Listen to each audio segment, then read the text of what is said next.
विश्व विजेता यूं ही कोई नहीं बन जाता है। एक या दो खिलाड़ियों के दम पर कोई टीम विश्व विजेता नहीं बन जाती है। ऐसा क्यों कह रहा हूं मैं? याद करिए, भारतीय क्रिकेट टीम में एक समय ओपनर्स का अकाल होने लग गया था। हेडलाइंस छपती थी कि आखिर गावस्कर के देश में अब ओपन कौन करेगा। कप्तानी का एक ऐसा दौर था कि कप्तान बनने से लोग डरने लग गए थे।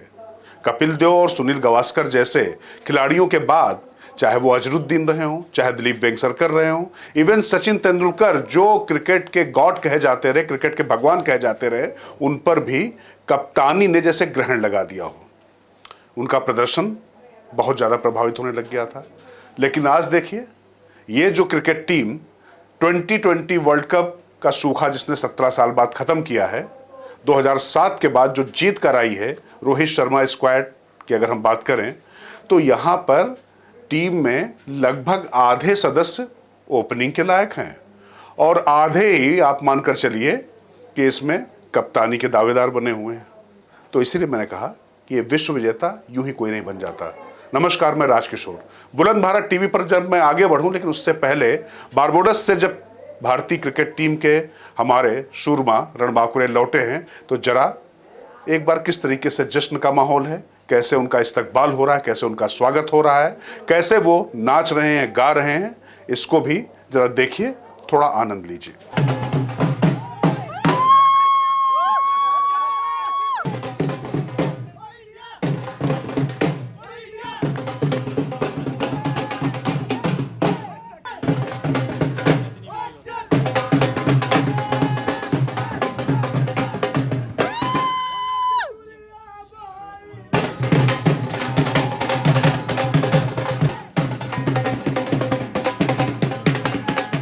देखा आपने? मैं जानता हूं कि आपके अगर कदम नहीं झूमे होंगे तो आपका दिल झूम रहा होगा, आपकी छाती चौड़ी हो रही होगी।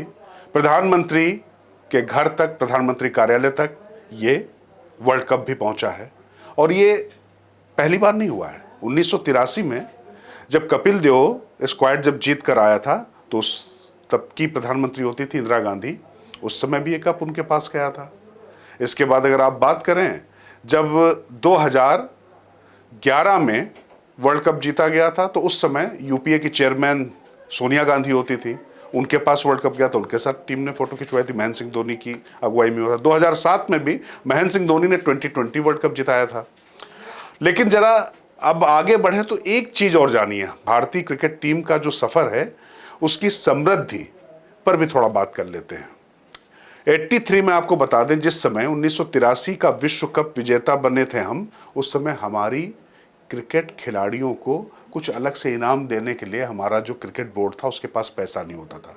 उस समय स्वर साम्राज्ञी साक्षात सरस्वती स्वरूपा लता मंगेशकर का एक कंसर्ट कराया गया, एक तरीके से चैरिटी कराई गई। उससे जो पैसा इकट्ठा हुआ, उससे उस समय 1-1 लाख रुपया सभी क्रिकेट टीम के खिलाड़ियों को दिया गया।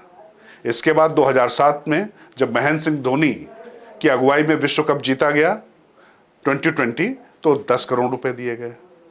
इसके बाद फिर आगे बढ़ते हैं तो 2011 में हम फिर दोबारा विश्व कप हमने जो है वनडे इंटरनेशनल में जब जीता, धोनी का छक्का आपको याद होगा श्रीलंका के खिलाफ, जिससे हमने वर्ल्ड कप जीता था। उसके बाद उन्होंने अपने बाल भी मुड़वा लिए थे।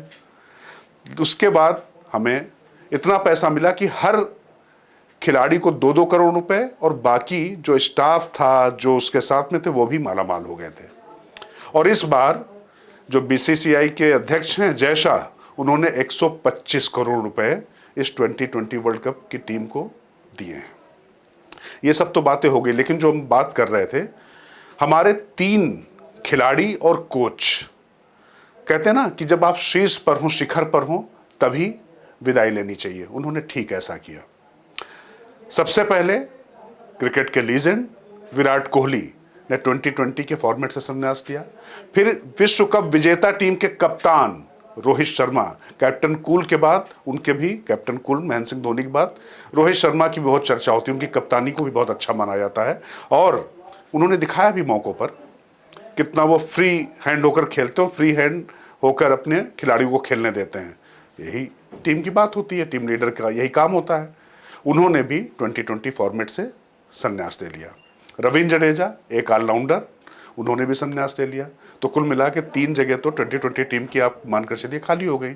और कोच, अगर मैं कहूं कि भारतीय क्रिकेट टीम में द वॉल के नाम से जो मशहूर रहे राहुल द्रविड़, उनके बारे में कहा जाता था कि अगर क्रिकेट की किताब सीखनी है कि कौन सा स्ट्रोक्स कैसे खेलना है तो आप राहुल द्रविड़ को देख लीजिए। सचिन तेंदुलकर ने यह बात कही उनके बारे में, और भी सब यही कहते थे, किस शॉट को कैसे खेलना है वो जानते थे।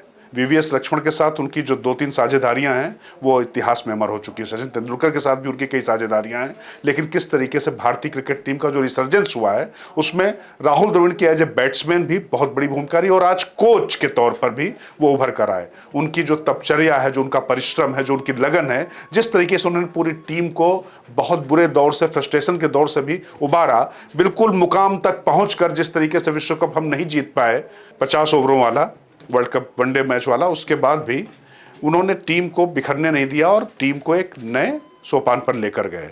उन्होंने भी इसी शिखर से संन्यास ले लिया है। अब आगे कोच कौन होगा, कोच को लेकर भी तमाम चर्चाएं चल रही हैं। गौतम गंभीर का नाम बहुत ज़्यादा आगे आ रहा है, इसके साथ साथ में और भी चर्चा है कि शायद 2 कोच हो जाएंगे। लेकिन कप्तान कौन बनेगा, जरा कप्तान पे हम लोग चर्चा कर लें, क्योंकि कप्तान की अगर हम बात करें इन दोनों दिग्गजों के जाने के बाद भी, बल्कि तीनों दिग्गजों में अगर उसमें रविंद्र जडेजा की भी बात कर लूं तो हार्दिक पांड्या, उनका नाम चल ही रहा है, क्योंकि वो पहले गुजरात 11 जिता चुके हैं और मुंबई, हालांकि मुंबई के साथ में उनका प्रदर्शन अच्छा नहीं रहा और बहुत उनके लिए कंट्रोवर्शियल दौर भी रहा। निजी तौर पर भी कुछ चीज़ें थी, बाद में हालांकि पता चला कि वो सब फेक न्यूज़ थी। खैर, लेकिन Hardik Pandya as a allrounder number 1 घोषित हुए, तो हार्दिक पांड्या का नाम भी बहुत प्रमुखता से चल रहा है। अब कप्तान की बात देखिए, मैं कह रहा हूँ ना, कप्तान कौन बनेगा, कप्तानों के लिए भी पूरी, कप्तान के लिए भी पूरी सीरीज है। अब बुमराह, बुमराह मतलब एक बहुत ही मामूली पृष्ठभूमि से निकला हुआ लड़का जिस तरीके से बॉलिंग कर रहा है, माना जा रहा है कि बुमराह जैसा बॉलर इंडिया में, मतलब कपिल देव के बाद बहुत से बॉलर आए हैं, उनकी अपनी उपयोगिता रही है, उन्होंने अपना लोहा मनवाया, लेकिन बुमराह का क्लास अलग है, हर फॉर्मेट में वो निखर कर आए। लेकिन कप्तान के तौर पे उनका भी नाम है, उनका स्ट्राइक रेट भी, जो उन्होंने जितने मैचों में कप्तानी की, पूरा ही है। इसी तरीके से अगर मैं बात करूं भारतीय क्रिकेट टीम के सबसे चुलबुले खिलाड़ी की, एक फाइटर की, एक बहुत ही मामूली पृष्ठभूमि से आए हुए पहाड़ के उत्तराखंड के लड़के की, ऋषभ पंत की, बेलौस शॉट खेलना, बेलौस बोलना, विकेट कीपिंग में हर समय अपनी उपस्थिति दर्ज कराते रहना, जितना हाथ पैर चलते हैं उतना मुंह भी चलता है उस व्यक्ति का, सबका चहेता है, सबके दिल का टुकड़ा है, सबके जिगर का टुकड़ा, सबसे कम उम्र का है, 26 साल का बंदा है वो।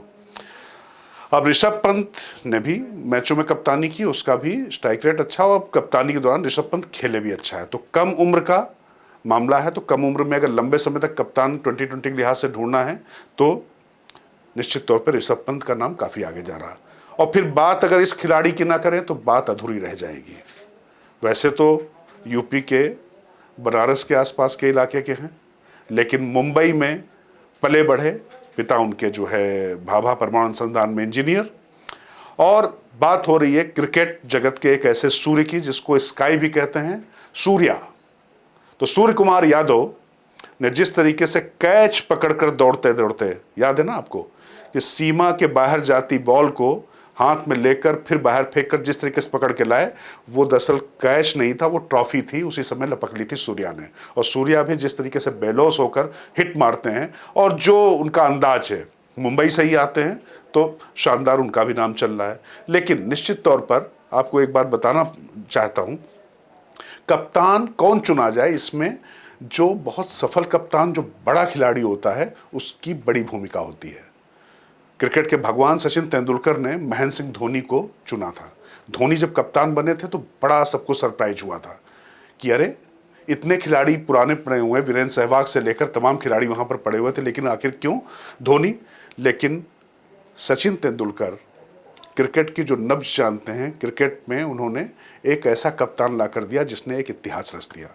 अब जब रोहित और विराट जैसे खिलाड़ी जिस टीम में रहे हों, 2 लीजेंड हों जिस टीम में, निश्चित तौर पर बोर्ड उनसे भी पूछेगा कि कप्तान किसको बनाना चाहिए। तो इन दोनों की राय बहुत महत्वपूर्ण होगी, और ऐसा माना जा रहा है कि वैसे हार्दिक पांड्या का नाम सबसे प्रमुख तौर पर उभर रहा है, लेकिन उम्र के लिहाज से और जो अंदाज है हर एक के जो अजीज हैं उसमें ऋषभ पंत बाजी मार सकते हैं क्योंकि उम्र कम है। सूर्या कप्तानी लगातार करी है, उन्होंने 3 मैचों में कप्तानी की और उसमें उनका अच्छा रिकॉर्ड भी रहा है। तो ये कहा जा सकता है कि सूर्या, लेकिन ऋषभ पंत का ठीक ठाक चल रहा है मामला, ऋषभ पंत बनाए जा सकते हैं कप्तान। तो अब इसी के साथ हम जरा ओपनर की बात कर लें।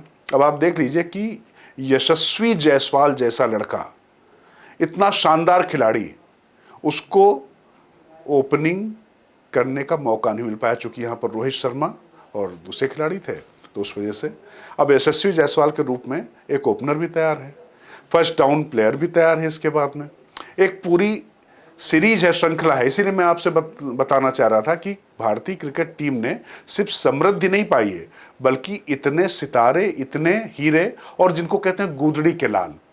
पहले क्रिकेट बहुत एलीट खेल माना जाता था, छोटे छोटे शहरों से, बहुत मामूली पृष्ठभूमि से आए हुए लड़कों ने लोहा बनवाया और जेंटलमैन गेम में आकर अपना एक तरीके से ऐसा कद कर लिया कि उसके बाद क्रिकेट का पूरा रूप रंग बदल गया। और हमारी भारतीय क्रिकेट टीम, जो बिल्कुल कहते हैं ना कि मौत के मुंह से जिंदगी को वापस ले आना, तो बिल्कुल हार की दहलीज से जीत को वापस ले आना, जैसा हम लगातार अब करते चले आ रहे हैं। तो ये है विश्व विजेता भारत की क्रिकेट टीम।